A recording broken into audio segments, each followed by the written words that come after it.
Friends, welcome to Kavitha சமையலறை. இன்னைக்கு நம்ம பார்க்க போகிற ஸ்பெஷல் ரெசிபி நல்ல ஒரு சுவையான உருளைக்கிழங்கு வறுவல். நல்ல கொஞ்சம் ஸ்பைசி அண்ட் டேஸ்டியாக நல்ல ஒரு மசாலா ஃப்ளேவரோட ஒரு அருமையான உருளைக்கிழங்கு வறுவல். நல்ல மீல்ஸோட பரிமாறுறதுக்கு ரொம்ப நல்லா இருக்குங்க. இலையில பந்தியில் பரிமாறுறதுக்கு இந்த மாதிரி உருளைக்கிழங்கு வறுவல் செய்வாங்க, ரொம்ப நல்லாயிருக்கும்.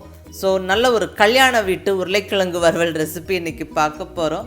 ரொம்ப ஒரு சிம்பிளான ரெசிபி தான், பட் ரொம்ப ரொம்ப டேஸ்ட்டாக இருக்குங்க. மீல்ஸோட சாப்பிட்றதுக்கும் நல்லாயிருக்கும், சப்பாத்தி பொரிக்கும் எடுத்துக்கலாம், ரொம்ப நல்லாயிருக்கும். இப்போ இங்கே ஒரு 400 கிராம் அளவுக்கு உருளைக்கிழங்கு, நல்ல ஒரு மீடியம் சைஸ் உருளைக்கிழங்கு 3, இது நல்லா வேக வச்சு நல்லா சின்ன சின்ன பீசஸாக கட் பண்ணி எடுத்துக்கலாங்க.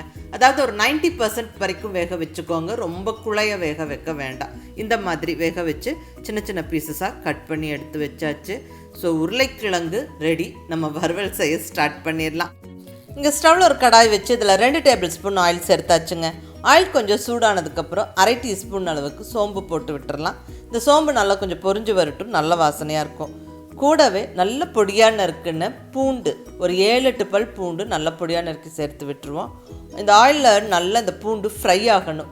அந்த பூண்டு வறுபட்ட வாசனை இந்த உருளைக்கிழங்கு வறுவலுக்கு ரொம்ப நல்ல ஒரு ஹைலைட்டாக இருக்கும். ஸோ நல்லா வறுத்து விட்டுருங்க. இப்போ இதில் ஒரு கொத்து ஃப்ரெஷ்ஷான கருவேப்பிலை போட்டு விட்டுறலாம். இதுவும் நல்லா ஃப்ரை ஆகட்டும். கூடவே 2 வரமிளகாய், 3 பச்சை மிளகாய் அப்படியே முழுசாக ஜஸ்ட் கொஞ்சமாக கீறி விட்டு மட்டும் சேர்த்துக்கிறேன். இதெல்லாம் ஒரு ஃப்ளேவருக்கு வேண்டி. இது போக நம்ம மசாலா பொடி, மிளகாய் பொடி எல்லாமே சேர்க்க போகிறோம். இது கொஞ்சம் ஸ்பைசியான உருளைக்கிழங்கு வறுவல். இப்போ நம்ம வெங்காயம் சேர்த்துடலாங்க. நல்ல பொடியாக நறுக்கின ஒரு பெரிய வெங்காயம்.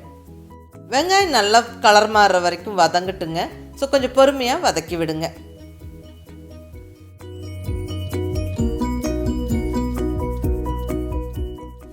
பாருங்கள், வெங்காயம் நல்லா வதங்கிருச்சு. இப்போ நம்ம தக்காளி சேர்த்துடலாம். நல்ல பொடியான இருக்குன்னு ஒரு பெரிய தக்காளி. இந்த தக்காளி நல்லா வதக்கி விட்டுருவோம். தக்காளி நல்லா சாஃப்டாகி மசிஞ்சு வெந்து வரணும். ஸோ தக்காளி சீக்கிரமாக மசிஞ்சு வெந்து வர்றதுக்கு உப்பு மஞ்சள் தூள் சேர்த்து விட்டுறலாங்க. இங்கே ஒரு 1/2 டீஸ்பூன் உப்பு சேர்த்துக்கிறேன். கூடவே கொஞ்சமாக மஞ்சள் தூளும் சேர்த்தாச்சு. நல்லா கலந்து விட்டுருவோம். ஒரு 1-2 நிமிஷத்தில் தக்காளி நல்லா சாஃப்டாக்கி மசிஞ்சு வெந்து வந்துடும். ஒரு மூடியை போட்டு விட்டுறலாங்க. ஸோ குயிக்காக தக்காளி வெந்துடும். பாருங்கள், தக்காளி நல்லா வெந்து சாஃப்ட் ஆகிடுச்சு, நல்லா மசிஞ்சிருச்சு.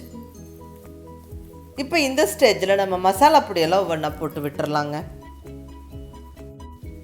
1 டீஸ்பூன் குழம்பு மிளகாய் பொடி, 1 டீஸ்பூன் மல்லிப்பொடி, 1/2 டீஸ்பூன் கரம் மசாலா.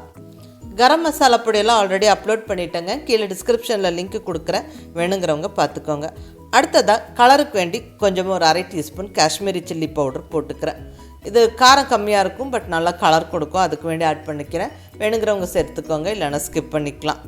குழம்பு மிளகாய் பொடியிலையும் காரம் சேர்த்துருப்பேன், ஸோ அதனால் நான் இந்தளவுக்கு சேர்த்துக்கிறேன். பச்சை மிளகாய், வரமிளகாய் எல்லாமே போட்டிருக்கிறோம். இந்த உருளைக்கிழங்கு வறுவல் கொஞ்சம் காரசாரமாக டேஸ்ட்டாக இருக்குங்க, அது நீங்கள் ட்ரை பண்ணி பாருங்கள். இப்போ கொஞ்சமாக தண்ணி விட்டுறலாங்க, ஒரு 1/2 டம்ளர் தண்ணி. நல்லா கொஞ்சம் இந்த மசாலா பிடிச்சி கொதித்து வரட்டும். நல்லா கலந்து விட்டுருவோம். இப்போ கொஞ்சம் உப்பு சேர்த்துக்கலாம். உப்பு தக்காளி வதக்கும் போது சேர்த்துருக்குறோம், அது பத்தாது. ஸோ இன்னும் கொஞ்சம் நான் உப்பு சேர்த்துக்கிறேன். நீங்கள் உங்களுடைய டேஸ்ட்டுக்கு தகுந்த மாதிரி சேர்த்துக்கோங்க. உப்பு சேர்த்து நல்லா ஒரு வாட்டி கலந்து விட்டுருவோம். பாருங்கள், கொஞ்சம் நல்லா திக்காயிருச்சு, நல்லா கொஞ்சம் எண்ணெய் பிரிஞ்சு வந்துருச்சு பாருங்கள். இந்த ஸ்டேஜில் நம்ம வேக வச்சு ரெடியாக வச்சுருக்கிற உருளைக்கிழங்கு சேர்த்துடலாம். நல்லா ஒரு 90% வேக வச்சு சின்ன சின்ன பீசஸாக கட் பண்ணினா உருளைக்கிழங்கு சேர்த்துக்கிறேன். நல்லா வதக்கி விட்டுறலாங்க.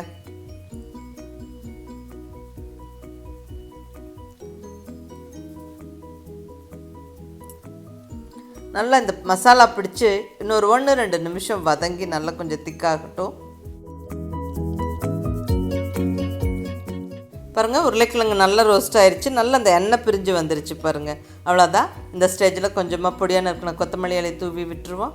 நல்லா கலந்து எடுத்துருவோம். 1 நிமிஷம் நல்லா வதக்கி விட்டுட்டு எடுத்துடலாம். அவ்வளோதாங்க, அருமையான உருளைக்கிழங்கு வறுவல் ஜம்முன்னு ரெடி ஆயிடுச்சு. இது ரொம்ப நல்லாயிருக்கும். நல்ல மீல்ஸோடு சாப்பிட்றக்கும், சப்பாத்தி பூரியோடு சாப்பிட்றக்கும் ரொம்ப நல்லாயிருக்கும். ஒரு சிம்பிளான சைடிஷ். கண்டிப்பாக உருளைக்கிழங்கு எல்லாருக்குமே ரொம்ப பிடிக்கும். அதுவும் கொஞ்சம் டேஸ்டியாக ஸ்பைஸியாக கொஞ்சம் வறுத்தெடுத்துக்கிட்டால் மோஸ்ட்லி எல்லாருக்குமே ரொம்ப பிடிக்குங்க. ஸோ மிஸ் பண்ணாமல் ட்ரை பண்ணி பாருங்கள். இது ரொம்ப ஒரு சிம்பிள் ஈஸி ரெசிபி, பட் ரொம்ப நல்லா டேஸ்ட்டாக இருக்கும். செஞ்சு பார்த்துட்டு உங்கள் ஃபீட்பேக் சொல்லுங்கள். பிடிச்சிருந்தால் லைக் பண்ணி ஷேர் பண்ணி கமெண்ட் பண்ணுங்கள். கவிதா சமையலறை சப்ஸ்கிரைப் பண்ணி என்னுடைய மற்ற ரெசிபிஸும் வீடியோஸும் பாருங்கள். தேங்க்யூ.